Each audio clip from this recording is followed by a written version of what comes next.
Hey everybody, this is Keith at Carterville Christian Church, and I was going to do a little short tutorial today on how we did our Easter, Your Freedom is Here, Shout unto God, medley thing on the screens and with our band and choir. So anyways, here's a little preview of it just in case you didn't get a chance to see it. It's basically just a video that's timed with what the band's doing on the stage, so check it out.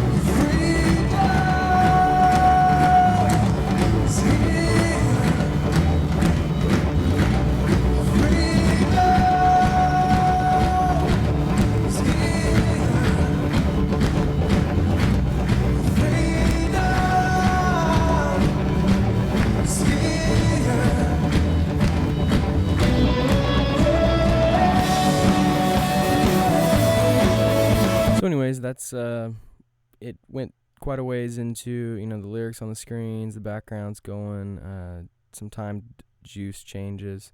That's the bridge there, and then as they go into the bottom part of the song,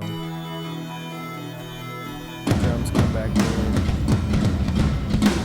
back in. There's a lot of changing, and enemy has been defeated element of the video, some flashing, shout unto God.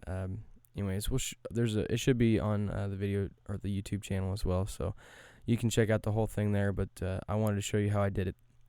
So Your Freedom is Here. This is the Hillsong United version of it, and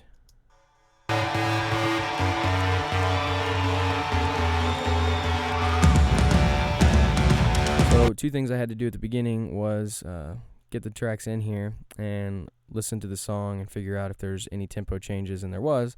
Here at the end, it switches to 130 when it goes into the Shout unto God part. So I had to build a click track around what was going on and make sure that it stayed with it. So here's what it sounds like with the click that I made.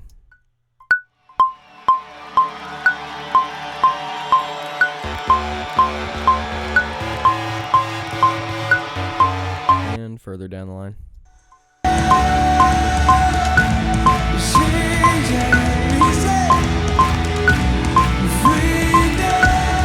As long as your click stayed with it, it was important. It took me a while because I'm not that musical, but I did get it accomplished. And the way you make a click track is you just go to a new track, a software instrument, and create, and it will bring up this green track.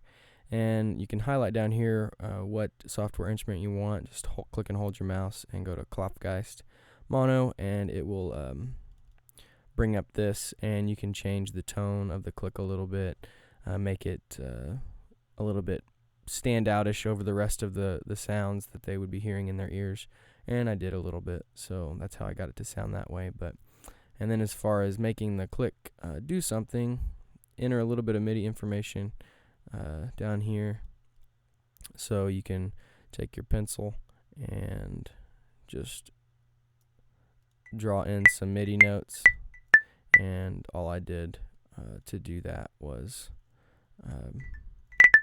a higher pitch on the first beat, and then 2, 3, 4, 1, 2, 3, 4, and then you take that one section and use the loop feature, and right up in the right corner, and click and drag that out to as far as you need it, and that way you have a quarter note click track all the way down. And as it switched tempos, it kind of got a little creative. I killed the click for a little bit, just because this part of the song, they just start singing a cappella, and the keyboardist kind of carries out the tempo. But I wanted the band to get rid of that in their heads, and then for them to hear this new tempo that's coming in. And so that's what we did. I ended the click track there and let it kind of breathe a little bit, and then brought it back in at 130. So the band kind of left this behind and picked up the new tempo. And then another thing that's important when you have a band that's playing along to a click track, especially if it's video driven as well, is you can't let them get off. So vocal cues is important so that they know where they're at in the song, just in case if they just lose track or if they accidentally go to repeat something when they shouldn't have. You have to make a vocal cue track as well. So this track has all of the vocal cues in it, and this is my first time to do it, but I think it turned out okay. So here's a preview of that.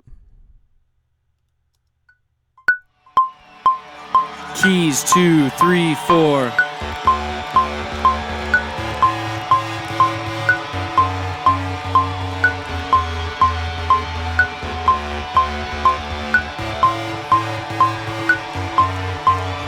Drums 2, 3, 4. So that's it. I did that for major parts. When he starts singing "Freedom Is Here," then when it goes into the verse the chorus, and then the verse, and then another verse, and when it goes into the bridge as well. So they knew that song pretty well. I didn't need to overdo the vocal cues there, but they were okay with how many I did, so that was good. And then it got kind of interesting here in the section when it changed, so take a listen to this.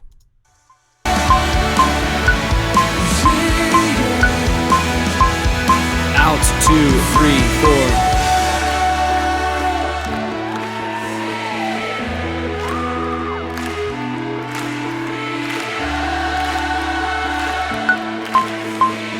Tempo change.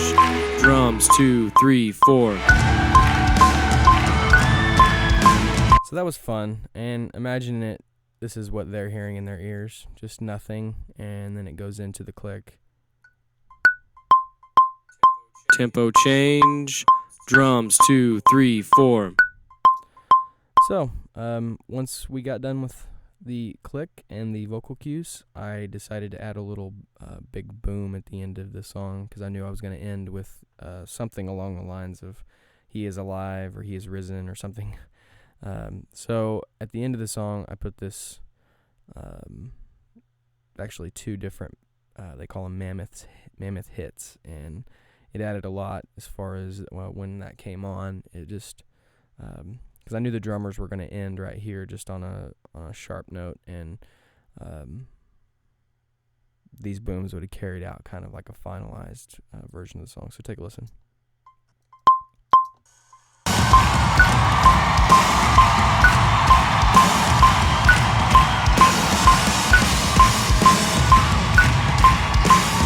Out 1, 2, 3, 4.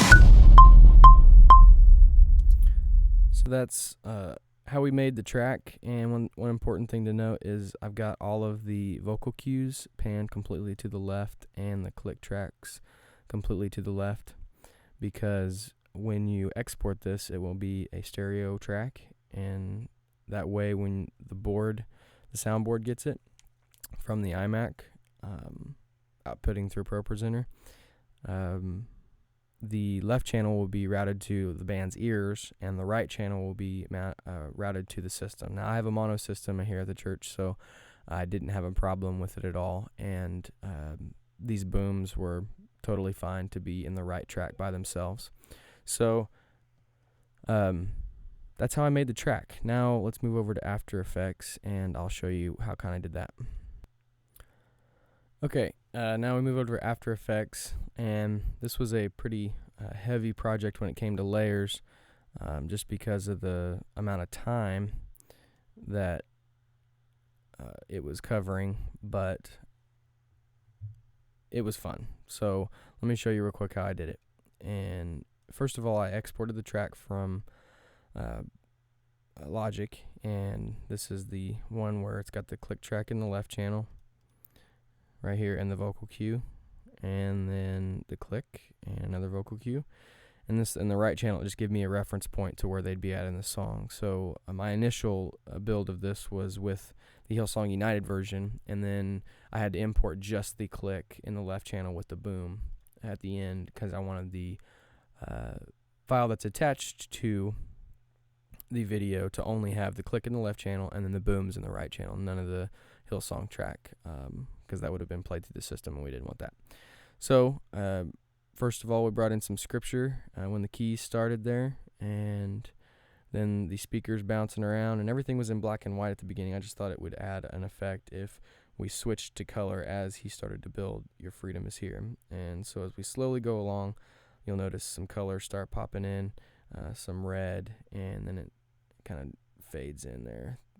And that added a really cool effect because we brought the lights up at the same time and just added a really neat effect. And then Freedom Is Here, I thought it'd be cool just to swoop that out and kind of make it neat. And then most of the Freedom Is Here song, I just did some basic jump backs stretched across. This one I tiled it, so I put 3. These rulers right here were pretty important because that gave me the reference of where the screens were split. And if you're familiar with triple head to go, is attached to the iMac, and what it does is the iMac recognizes the triple head to go as a very wide, large resolution display, and the triple head actually splits up the pixels into 3 evenly spaced screens, which in our case it was 1280 by 720 times 3. So I had to make this video be 3840, which is 1280 times 3, and then you don't change in horizontal pixels, so you stay at 720 all the way across. And once you do that, I made the rulers just by coming over here and dragging in a ruler, and you kind of have to, over in the right hand corner there of the screen, you see the numbers changing. You have to find 1280 and drop it at 1280 because that's exactly 1280 by 720. So ruler off your screen, that gives you a good reference point. And so I tiled these backgrounds, and I went back to the stretched through the verse. I switched backgrounds just to add a little bit of change. I went back to the plasma, I believe that one's called, through most of the song, like I said. And then this is the bridge part. I thought it'd be cool just to add some sound wave backgrounds, and most of these were SD. Well, these particular ones were SD backgrounds that I just stretched, and I was okay with a little bit of blurriness, but I'm okay with it. And it went through. The reason why I added these black boxes is because I knew that the text to the lyrics were coming from ProPresenter overlaid on top of this video, and they were going to sit there just so that people could see the text a little bit better and be able to see what we were singing. Faded out as we went into the soft part of the song, then came back up for the ending chorus, and then this would be the changeover into Shout Unto God. Faded out the plasma, and then as the drums came back in, I wanted to do, this is Your Freedom Is Here. They kind of fade out. This is that gap where I have no click going. Then as the drums come back in, I start this kind of, LED tube effect, kind of just across all 3 screens. That was really cool. And then I started moving them, like tilting them right to left as we went into the enemy has been defeated part. And let's see, keep going here. That's just a normal stock effect that I dropped on the enemy has been defeated part. I thought it looked cool. It was easy to do. And then it went into some flashing, strobing screens that I wish I would have come up with something better after watching it as many times as I did, but no big deal. It looked okay. And then the Shout Unto God part, Shout Unto God, went across the 3 screens. And that was a pretty powerful moment because I think people weren't expecting it. And then I started flashing the screens as a lot brighter and better. Again, the boxes are for the lyrics. You'll see that in the video, just so that they could constantly see the lyrics instead of something strobing up there. And then a star field effect for the ending. Again, I wish I would have come up with something more creative, but no big deal. And then the speakers bounce back in whenever they start doing the drums solos at the end. So, and finally, boom, He Is Alive went across the screens. And that's when the, on this particular track, it's not loading, but oh well. On this particular one, there it is.